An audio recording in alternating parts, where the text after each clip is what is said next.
que es de ese mismo docente, del doctor Silvio Zúñiga. Okay. Pero aquí en Honduras insisten, ¿verdad?, en hacer esto para las defensas de las ternas, que pues ustedes les va a tocar ternar tanto en sexto, algunos docentes les van a hacer ternas, en quinto es bien raro, entonces en quinto no, pero en cirugía sí, sí las hacen como que defiendan una historia con su marcha. Sexto, algunos docentes les van a pedir, les van a hacer como una mini terna, por así decirlo, y las ternas de internado. Entonces es bien importante que ustedes lo dominen. Igual, como les digo, es bien subjetivo, les voy a ir diciendo como según el servicio, cómo se maneja, porque recuerden que ustedes van a rotar por ginecología, pediatría, cirugía, medicina interna, y cada una de ellas maneja un poco diferente la marcha. Entonces igual les voy a ir dando esos tips. Pues si esto es algo que separó el doctor Silvio Zúñiga para ayudar en el diagnóstico de masas, ¿ok? Entonces la marcha diagnóstica inicialmente estaba dirigida para facilitar el diagnóstico diferencial de las marchas, de las masas, ¿ok? Pero se ha ido modificando para que pueda ser utilizada para cualquier patología. Entonces, no importa, ¿verdad? Básicamente cómo se los enseñan, como está en ese libro, es la forma correcta de hacerlo. Entonces, ustedes tienen que aprender la forma correcta. Claro, ya dependiendo del docente, ustedes tienen que ir ajustándose, pero la forma correcta es esta, ¿ok? Bien, la marcha diagnóstica consta como tal de 9 apartados que ustedes tienen que redactar. Vamos a empezar con el inicio, que es como la parte más importante de la marcha diagnóstica, que es el punto de partida.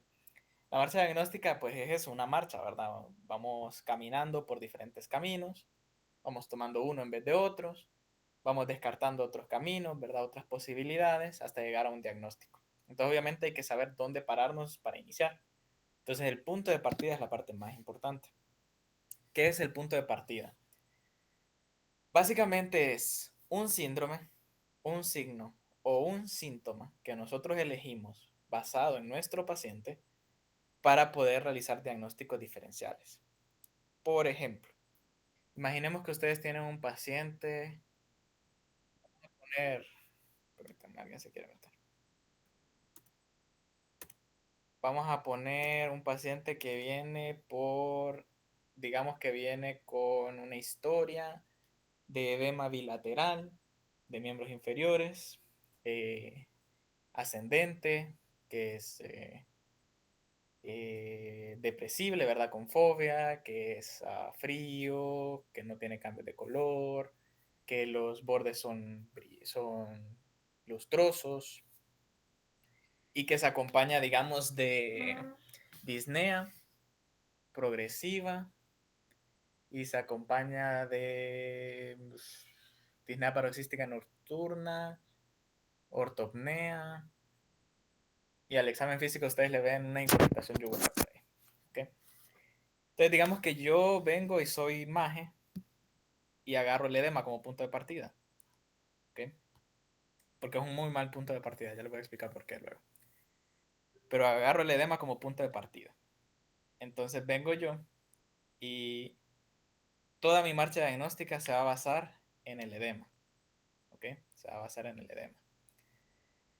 Entonces, ustedes básicamente todo lo que van a desarrollar tiene que ir en base a ese edema y tienen que pensar en todos los posibles diagnósticos diferenciales del edema. Entonces, ustedes dirían, bueno, ¿qué cosas me pueden dar edema? Hay causas cardiovasculares, hay causas renales, hay causas hepáticas, hay causas nutricionales, hay causas metabólicas, hay causas inflamatorias, hay causas infecciosas, hay quirúrgicas, etcétera, etcétera. Hay un montón de causas de edema. Entonces, el mejor punto de partida es aquel que tiene menos posibles diagnósticos diferenciales.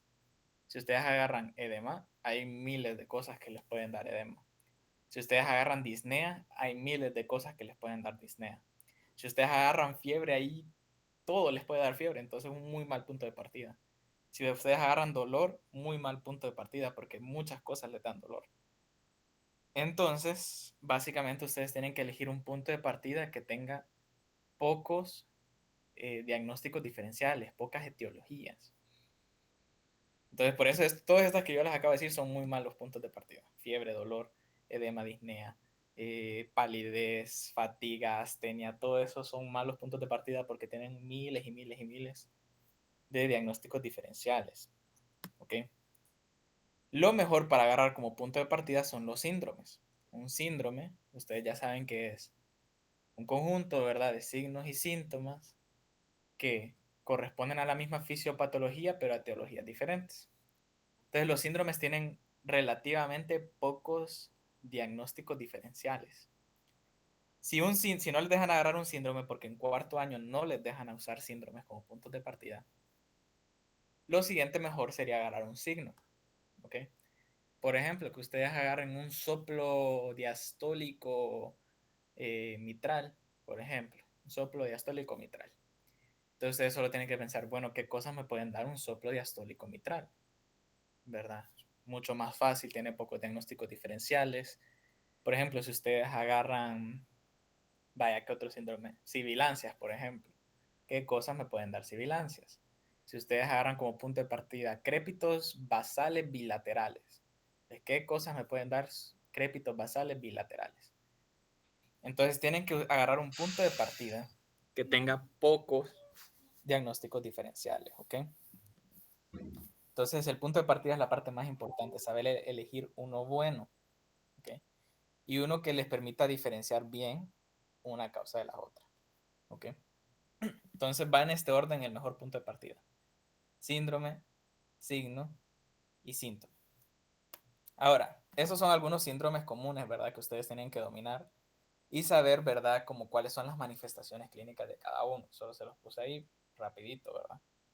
Por ejemplo, en la parte cardiovascular, los más importantes son el síndrome coronario agudo y la insuficiencia cardíaca. En la parte digestiva, ¿verdad? Aparato digestivo, lo más importantes son el abdomen agudo, el síndrome esofágico, obstrucción mecánica intestinal, etcétera, etcétera. Entonces, todos estos son síndromes, ¿verdad? Que deberían como buscar o saber qué cosas corresponden a ese síndrome para poder utilizarlo como punto de partida. Entonces, pongamos un ejemplo.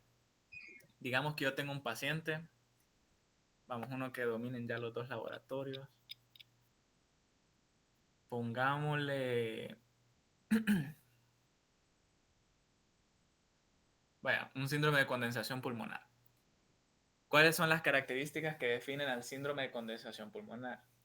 Básicamente estos pacientes tienen disnea y al examen físico se les encuentra un foco pulmonar en el que tenemos matidez, ¿verdad? Matidez, alteraciones del murmullo vesicular y puede haber crépitos también.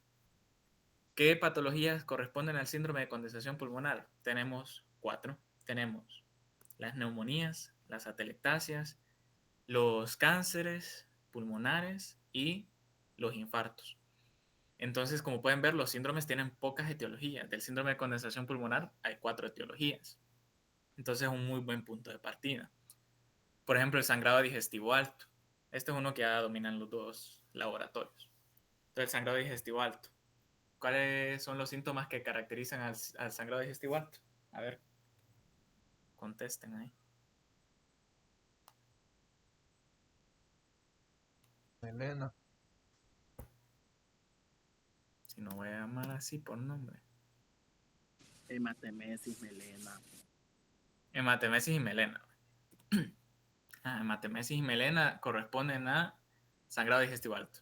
Entonces, si ustedes ponen como punto de partida sangrado digestivo alto, tiene pocos diagnósticos diferenciales, ¿verdad? Bueno, relativamente en comparación a otros. Tenemos las úlceras pépticas, las gastropatías erusivas, tenemos la enfermedad varicosa del hígado, ¿verdad? Por la hipertensión portal, tenemos el desgarro de Mallory Weiss, tenemos los cánceres, etcétera, etcétera. Entonces, los síndromes son los mejores puntos de partida. Ahora, los de Lab 2, mis alumnos de Lab 2, sí pueden agarrar síndromes como sus puntos de partida en las marchas que tienen que hacer para las historias. A mis alumnos de Lab 1, que me tienen que presentar una semanal a partir de ahora, del paciente que vayamos a ver, solo van a poder utilizar síntomas porque así aprenden más. Y en 4.1 así son, igual solo síntomas les permite. Entonces, ni modo, valieron. Les toca hacerlo a partir de síntomas. Bien, entonces el mejor punto de partida es el que tenga menos diagnósticos diferenciales. Entonces piensen bien qué punto de partida van a agarrar. Siguiente. Lo otro es la demostración del punto de partida. Aquí literal ustedes solo escriben demostración del punto de partida y escriben cómo van a demostrar que el paciente tiene eso que ustedes pusieron. Puede ser por anamnesis, puede ser por examen físico o puede ser por ambos. El libro de este Silvio Zúñiga dice que ustedes pueden incluso poner aquí exámenes laboratoriales y poner exámenes de imagen, pero en ningún lado les van a permitir que hagan eso. O sea, en ninguna terna les van a permitir que ustedes utilicen exámenes laboratoriales o exámenes de imagen. Entonces se tienen que basar únicamente en la clínica, en anamnesis y examen físico. Entonces, por ejemplo, sigamos con este paciente que tenía edema. Digamos que este paciente con edema, ¿verdad? ¿El edema lo puedo demostrar por medio de la anamnesis? Sí, porque el paciente me puede decir que se le hinchó las piernas. Entonces yo puedo poner anamnesis. ¿Y lo puedo demostrar por examen físico? Sí, también porque yo lo puedo ver, lo puedo palpar, lo puedo tocar, puedo demostrar que tiene la fobia. Entonces, puedo demostrarlo por examen físico. Entonces yo pondría demostración del punto de partida y escribiría anamnesis y examen físico. ¿Okay? Así tal cual, con estas palabras así. No es que escribiría toda la anamnesis y todo el examen físico, no. Pongo anamnesis, examen físico. Por ejemplo, si tenemos un paciente, vaya, me pasó en una marcha ahorita, que yo tenía un paciente que lo único que podía utilizar era palidez porque era lo único que tenía el paciente. Entonces yo usé palidez como mi punto de partida, ¿va? Un muy mal punto de partida, por cierto. Pero en la demostración del punto de partida, yo solo podía poner anamnesis, porque cuando yo evalué al paciente, ya no estaba pálido. Entonces, por examen físico, yo no podía demostrar que el paciente tenía palidez, solo por la anamnesis, porque la paciente me decía que había estado pálida. Entonces ahí yo solo colocaba anamnesis. ¿Ok? Entonces aquí la demostración sería de cómo demostrarían ustedes que el paciente tiene el punto de partida. ¿Ok? Por ejemplo, si el punto de partida fuera fiebre, ¿puedo demostrarlo por anamnesis? Sí, porque el paciente te puede referir que estuvo febril, que tenía calentura. ¿Y lo puedo demostrar por examen físico? Sí, porque puedo ir y tomarle la temperatura, ¿verdad? Y ver que estuvo febril. Pero, por ejemplo, digamos, vaya, un paciente que viene con disuria, por ejemplo. Que disuria sea el punto de partida. La disuria, recuerden que es dolor al miccionar, ¿va? Entonces, ¿la disuria se puede demostrar por anamnesis? Sí. ¿Pero se puede demostrar por examen físico? No, no se puede. Entonces, si ustedes su punto de partida fuera disuria, entonces solo podrían colocar aquí anamnesis y no examen físico. Entonces, esto básicamente son cosas que ustedes con qué van a demostrar el punto de partida. Bien, entonces tienen que pensarlo bien. Igual, si fuera un signo su punto de partida, hay signos que solo se pueden demostrar por examen físico y no por anamnesis. Entonces solo pondrían examen físico. ¿Claros hasta ahorita, sí? ¿No? ¿O alguna pregunta hasta ahora? Muy bien, gracias. Okay. Bien, luego vamos a la evolución. La evolución son dos posibles evoluciones, ¿verdad? De cada patología, aguda o crónica. ¿Okay? En el libro de cirugía, este que les voy a mandar luego de Silvio Zúñiga, siempre se toma como punto de partida o como punto de corte para decidir si algo es agudo o si algo es crónico los 30 días. ¿Okay? Entonces, si tenemos un paciente con dolor de 15 días, es una evolución aguda. Si tenemos un paciente con un dolor de 20 días, es agudo. Si tenemos un paciente con un dolor de 5 días, es agudo. Pero si ya tenemos un paciente con dolor de 2 meses, 3 meses, 35 días, 36 días, todo eso es crónico. Entonces se agarra 30 días para decidir si algo es agudo o si algo es crónico. Solo hay una patología en la que nosotros podemos decir, en el que utilizamos otros valores de corte, que es la diarrea, ¿verdad? Que la diarrea menos de 2 semanas es agudo, de 2 a 4 semanas es subagudo y arriba de 4 semanas es crónico. ¿Okay? Entonces en la diarrea ahí sí se toma estos como puntos para decidir si es agudo o crónico, pero en el resto de patologías, masas, dolores, disnea, se utilizan los 30 días. ¿Ok? 30 días, más de 30 días crónico, menos de 30 días agudo. ¿Ok? Eso de evolución. Luego tenemos las características propias del punto de partida. Aquí básicamente describen todo lo que tiene que ver con el punto de partida. Si mi punto de partida fuera el edema de aquel paciente, entonces yo aquí empezaría a describir el edema. Empezaría con los datos de la anamnesis. Entonces diría, bueno, es un edema, ¿verdad? La paciente refiere que tiene tantos días de evolución, que fue progresando de tal forma, que empezó en tal lugar, ¿verdad?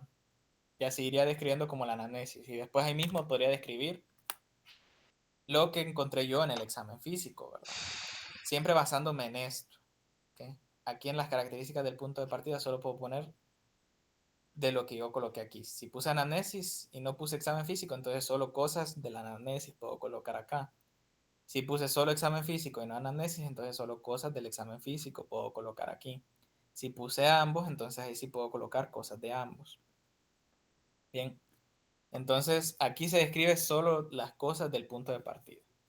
Entonces, por ejemplo, si tenemos este edema, yo pondría edema de 10 días de evolución, que apareció en región maleolar de forma bilateral, ¿verdad? Ya ha ido ascendiendo, actualmente se encuentra ya a nivel de rodillas.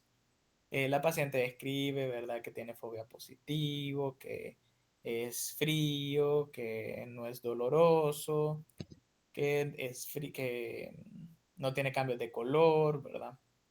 Que los bordes son brillosos. Y así después pondría ahí yo en el examen físico encuentro que si tiene la fobia positivo y pondría signo de tanto, ¿verdad? O grado 1, grado 2, grado 3 y así. Entonces las características del punto de partida. Si agarro un síndrome, por ejemplo, como mi punto de partida, entonces describo todo lo que tenga que ver con ese síndrome. Por ejemplo, si yo agarro eh, insuficiencia cardíaca, entonces pues, empezaría a describir todos los criterios de Framingham que tenga mi paciente, ¿verdad? Tanto de examen físico como de anamnesis. ¿Ok? Entonces, aquí se coloca solo lo del punto de partida. Ya en síntomas y signos acompañantes, aquí ustedes colocan, solo enlistan, ¿verdad? Aquí no tienen que describir nada. Solo enlistan todos los síntomas y signos acompañantes que tenga el paciente desde el inicio de la enfermedad actual. Ahora, por ejemplo, si este edema, yo les dije que se acompañaba de disnea paroxística nocturna, de ortopnea y que tenía ingurgitación yugular, entonces yo solo enumero aquí. Disnea paroxística nocturna, ortopnea, ingurgitación yugular. Y se acabó. ¿Okay? Solo es una lista de signos y síntomas acompañantes que aparecieron desde el inicio de la enfermedad actual. Pero aquí es donde como que discrepan algunos docentes. Por ejemplo, el doctor del CID, yo sé que él pide, ¿verdad? Que creo que solo Scarlett la lleva con él ahorita.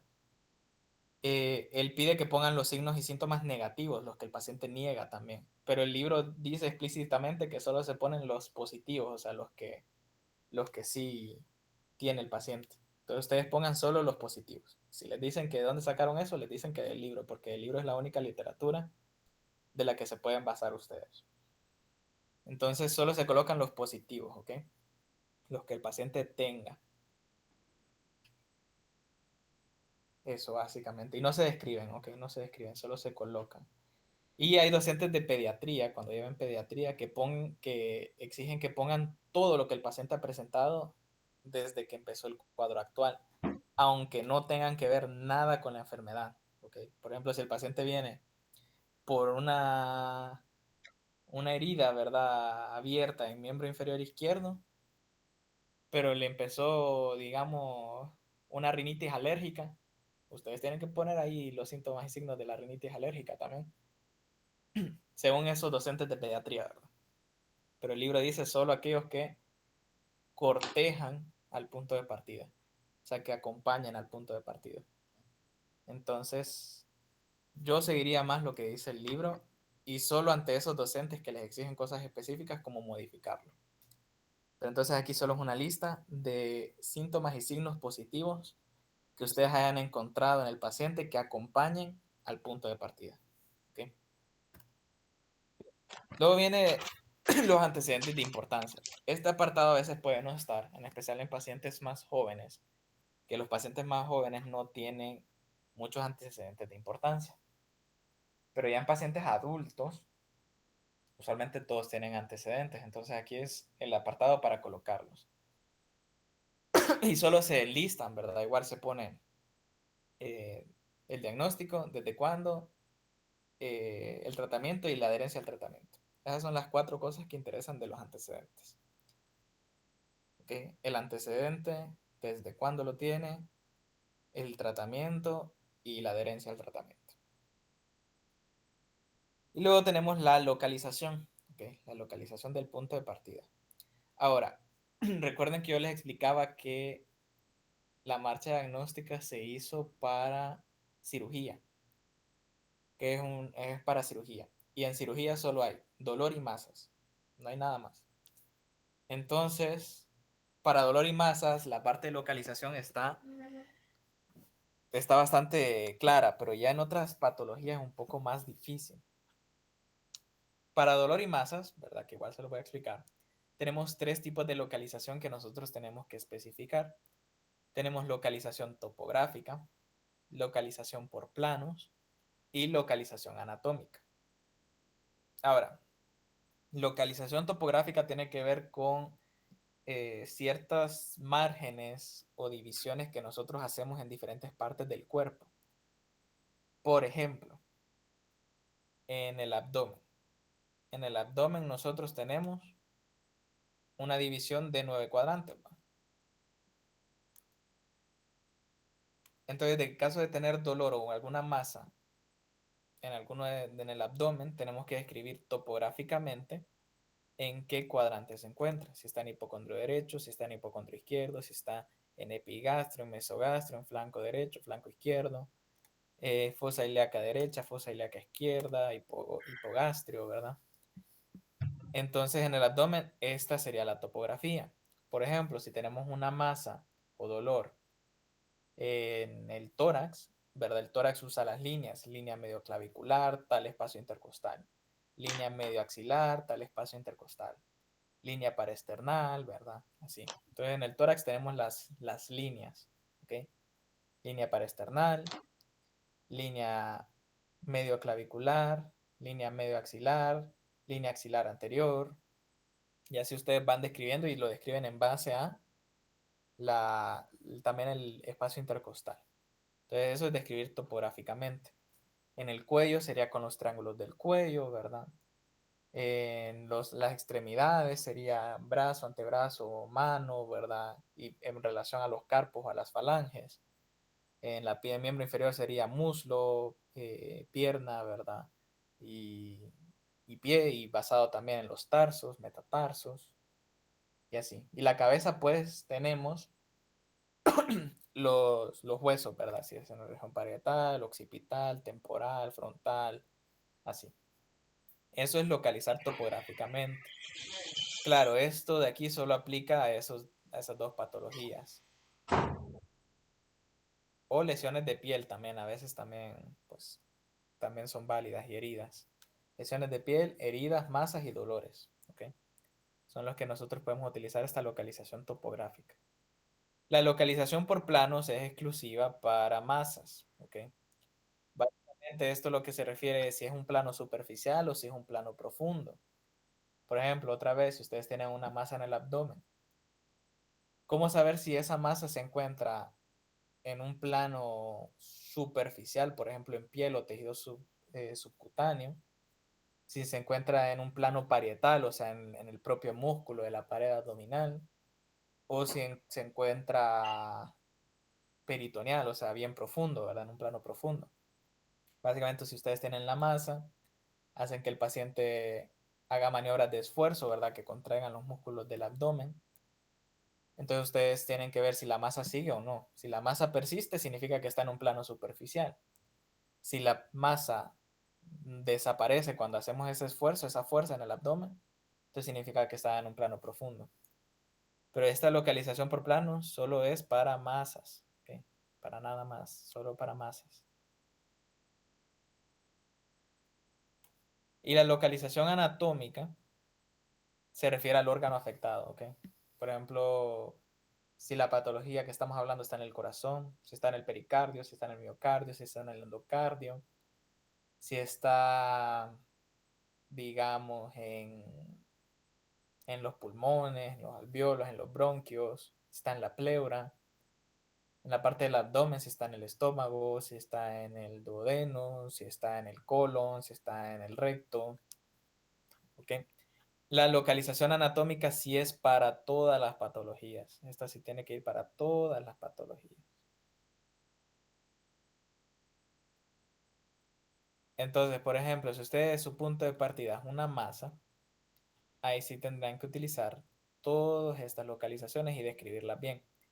Localización topográfica, localización por planos y localización anatómica, las tres. Si su punto de partida es dolor, ¿ok? Sí tienen que poner topográfica y anatómica, por planos no. Si su punto de partida es algo neurológico, también topográfica y anatómica. Ya el resto de patologías o puntos de partida serían localización anatómica únicamente. ¿Ok? ¿En qué momentos nosotros no escribiríamos la localización? Solo que su punto de partida sea bien como específico y claro de dónde se encuentra el daño. Por ejemplo, si mi punto de partida es esplenomegalia, yo no tengo que venir y poner que la localización es el vaso, porque ya el punto de partida lo está diciendo. Si mi punto de partida es hepatomegalia, igual, ¿verdad? Me está diciendo que es el hígado, no tengo que venir a escribirlo. Ya en el resto de puntos de partida sí es necesario colocar la localización anatómica. ¿Ok? Pero otra vez, si su punto de partida es una masa, sí tienen que colocar las tres.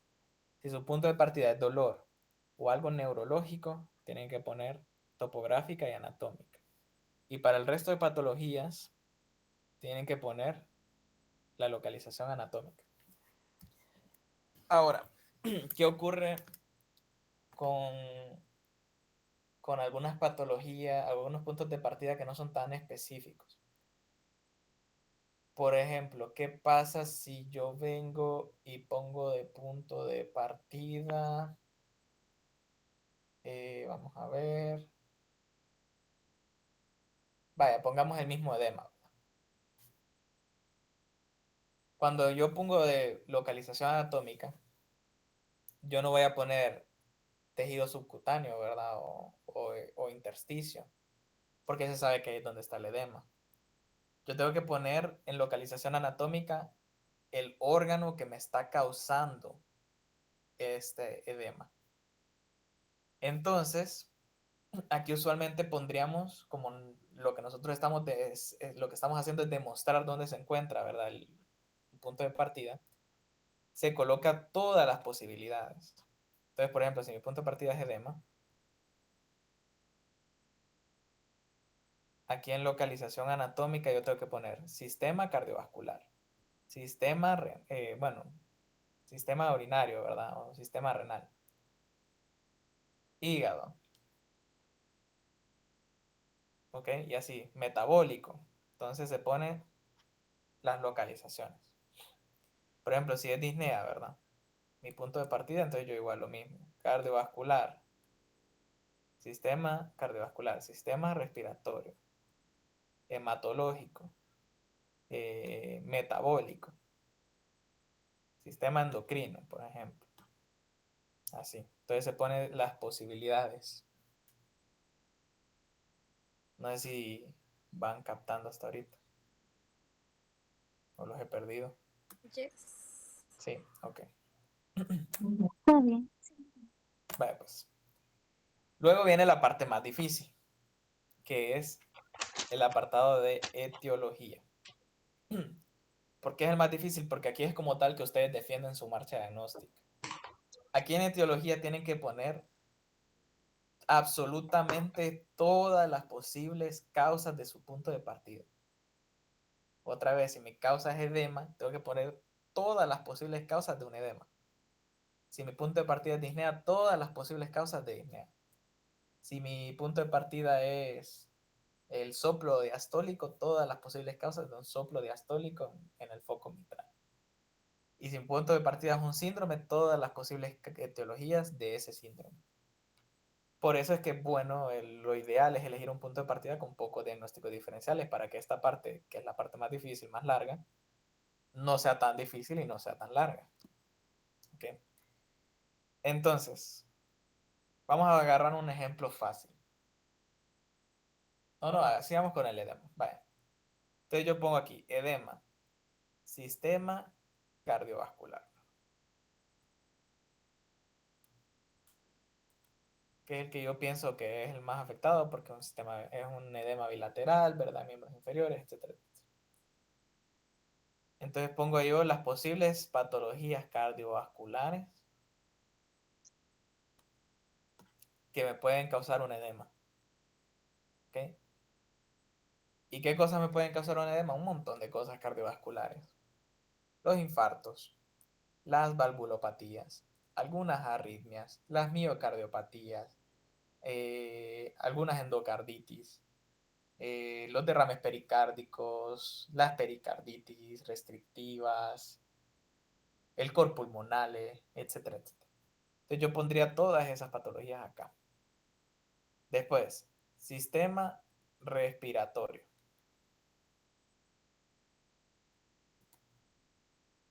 Sí, bueno, sí, sí te puede dar edema el sistema respiratorio. Con la hipertensión pulmonar. Entonces, causas de hipertensión pulmonar pondríamos acá.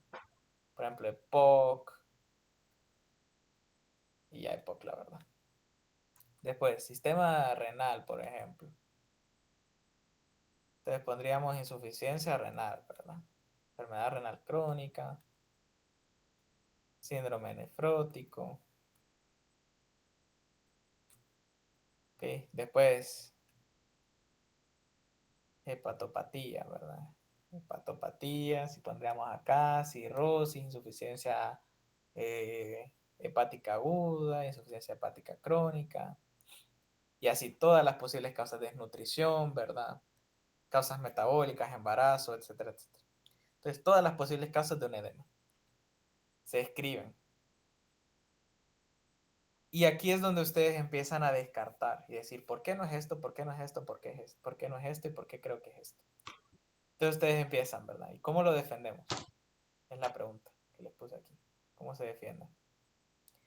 Primero, ustedes tienen que diferenciar utilizando únicamente el punto de partida.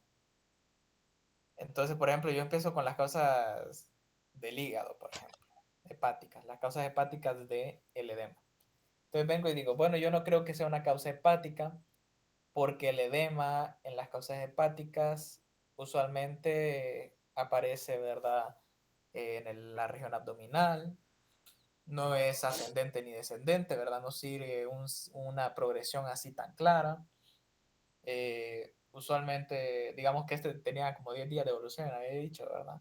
Usualmente son más crónicas, eh, así, por ejemplo. Después me voy, por ejemplo, a las causas inflamatorias. Digo, no creo que sea una causa inflamatoria porque esas suelen ser más asimétricas, tienen cambios de color, ¿verdad? Pueden ser dolorosas, hay calor al tacto y pues el edema de mi paciente es tal y tal y tal, entonces no concuerdan, por lo tanto yo descarto causas inflamatorias. Después me voy a causas renales. Bueno, el edema renal usualmente aparece periorbitario, ¿verdad? Tiene predominio de horario matutino, es descendente y pues mi edema no concuerda, ¿verdad? Entonces yo descarto causas renales. Y así sucesivamente. Entonces ustedes van descartando. Ya, por ejemplo, las causas respiratorias, el EPOC, el cor pulmonale, me da un edema similar al de las otras causas cardiovasculares. Entonces yo vengo, bueno, Este no lo puedo descartar completamente. Todas las causas cardiovasculares tampoco las puedo descartar completamente. Entonces, ¿a qué paso ahora? Paso a epidemiología. Con mis datos epidemiológicos puedo descartar, por ejemplo, mi paciente es joven, digamos que es un paciente relativamente joven, y el EPOC usualmente aparece ya a los 50, 70 años, entonces realmente no concuerda mucho. Después me voy a síntomas y signos acompañantes. Entonces yo digo, bueno, mi paciente, por ejemplo, no tiene ictericia, entonces causas hepáticas lo puedo descartar completamente. No ha tenido liguria, no ha tenido hematuria, no ha tenido palidez, entonces renal lo puedo descartar. Eh, no ha tenido tos, digamos, ¿verdad? Y si le pega tos de vez en cuando es seca, no es productiva, entonces causas respiratorias las puedo descartar. Entonces me quedo aquí en causas cardíacas. Entonces yo empiezo a decir, bueno, de las causas cardíacas, ¿cuál es la más probable? Igual me baso en los síntomas y signos acompañantes. Por ejemplo, valvulopatía. Digo, bueno, mi paciente no tiene ningún soplo, entonces puedo descartar valvulopatías. Digamos de infarto, mi paciente no ha tenido dolor precordial, entonces lo descarto. Digamos, arritmias al auscultar el corazón se escucha regularmente irregular, entonces puedo descartar la arritmia. Y digamos que tiene un antecedente, ¿verdad? Porque tenemos que irnos antecedentes después. Y veo, bueno, mi paciente es un paciente que ha sido hipertenso, eh, digamos, por 10 años, con muy mala adherencia al tratamiento. Al tomarle la presión tenía una presión de 150, 90. Entonces veo que hay como este antecedente. Entonces yo puedo decir, bueno, el edema de mi paciente es por insuficiencia cardíaca secundaria a hipertensión arterial no controlada. Entonces yo puedo llegar así a mi diagnóstico. Entonces esta es la parte más difícil de la marcha como tal, porque aquí es donde a ustedes les toca defenderse. Entonces agarran su punto de partida y ponen todas las posibles etiologías. Y tienen que ir descartando, utilizando las características propias del punto de partida, la epidemiología, los síntomas y signos acompañantes y los antecedentes de importancia para poder descartar unas y quedarse con algunas. ¿Ok? Hay puntos de partida o pacientes que de verdad es que no tienen nada. O sea, ustedes lo evalúan y están tranquilos y solo llegaron porque pues tenían un síntoma y ya se acabó. Entonces, en esos casos, ustedes no pueden descartar bien todas las causas. Entonces, ustedes lo que dicen es, bueno, digamos que no pude descartar bien 3 posibles etiologías, entonces ustedes simplemente escriben las 3 y dicen, bueno, el paciente tiene esto y esas son las posibles causas. Lo importante es como reducir las posibilidades lo más posible, aunque no lleguen a solo una posibilidad, sino que se queden como en 3 posibilidades, 4 posibilidades, 5 posibilidades. Lo importante es en su defensa ir descartando la mayor cantidad posible. Porque ya si se quedan con 3 es mucho más fácil mandar a hacer exámenes para 3 posibles patologías que para 100, ¿verdad? Entonces ese es el propósito de este apartado, defender como tal su marcha. Decir es esto o estas son las posibilidades. No sé si eso les quedó claro.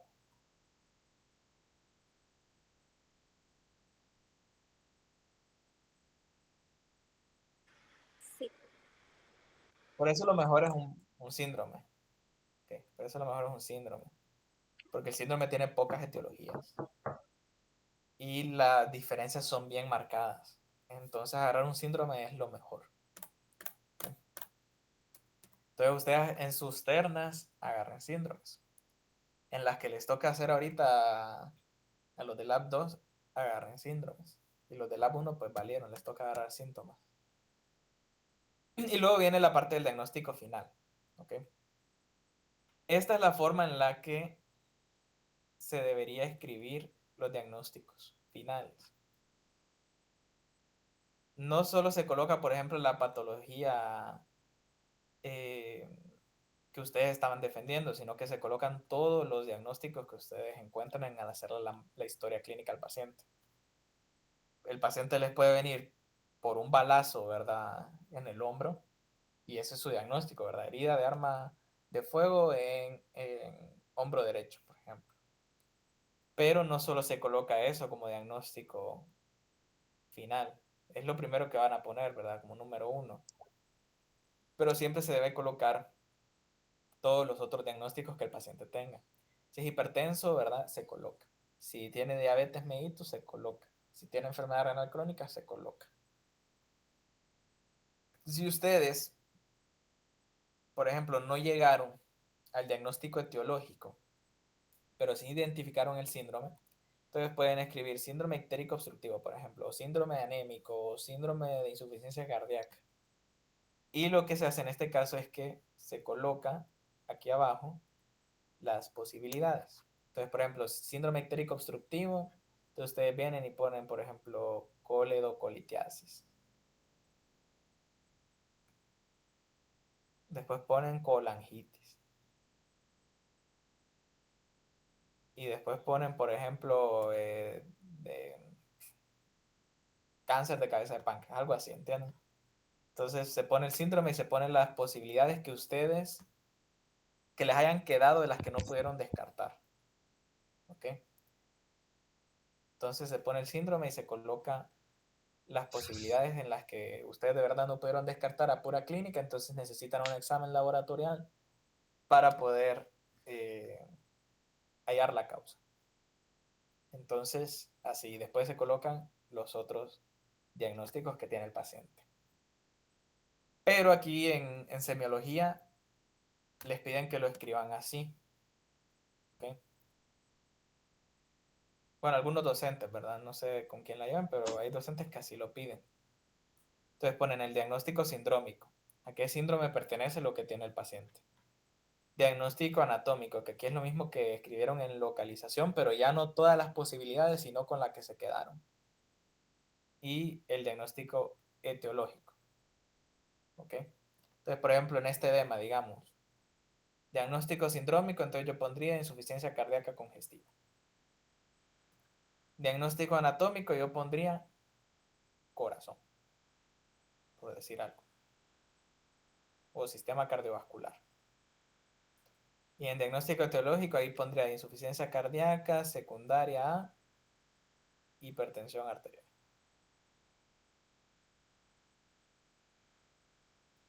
¿Ok? O cardiopatía hipertensiva también se puede poner, etcétera, etcétera. Entonces en semiología sí les piden que lo escriban usualmente. Diagnóstico sindrómico, diagnóstico anatómico y diagnóstico etiológico. Pero esta es la forma correcta de escribirlo. ¿Okay? Bien. Eso es básicamente la marcha diagnóstica, o sea, no es algo del otro mundo. Lo más importante es elegir un punto de partida que no les quiebre la cabeza. El mejor punto de partida que ustedes pueden agarrar es algo que sea patognomónico de la enfermedad, o sea, que sea únicamente en esa enfermedad y ya se acabó. El problema es que es bien raro eso. Es bien poco que hayan síntomas y signos patognomónicos. Ajá, ¿quién levantó la mano? Hola, yo, una pregunta. Hay Bien. algunas personas que piden como que pongas exámenes complementarios, pero cuando dicen eso es como, ¿qué le mandarías a hacer o qué dicen los exámenes complementarios que te orientan a la etiología? Me preguntas por Miriam, eso. Sí. Ok, en el caso de Miriam, Miriam quiere que le pongas los que le mandarías a hacer. Igual la doctora Arita lo pide. Ah, bueno. No sé quién habló ahí, si alguien que la lleva con ella o alguien que la llevó. Yo, la que la llevé con ella. Ah, bueno. Entonces, ahí ponen los exámenes que le mandarían a hacer. O le preguntan a ustedes, ¿verdad? ¿Qué es lo que quiere? ¿Los que tiene o lo que le mandaría a hacer? Pero usualmente eso no va. O sea, si te lo preguntan en la terna, tipo, ajá, ¿y qué exámenes le mandaría a hacer? Entonces vos le decís qué exámenes le mandarías a hacer. Pero como tal no es parte de la marcha diagnóstica. o de la redacción, vaya. Okay, thank you. Vale. No sé si tienen alguna otra pregunta, alguna duda, algo que no haya quedado claro, que quieran que repita, yo no tengo problema.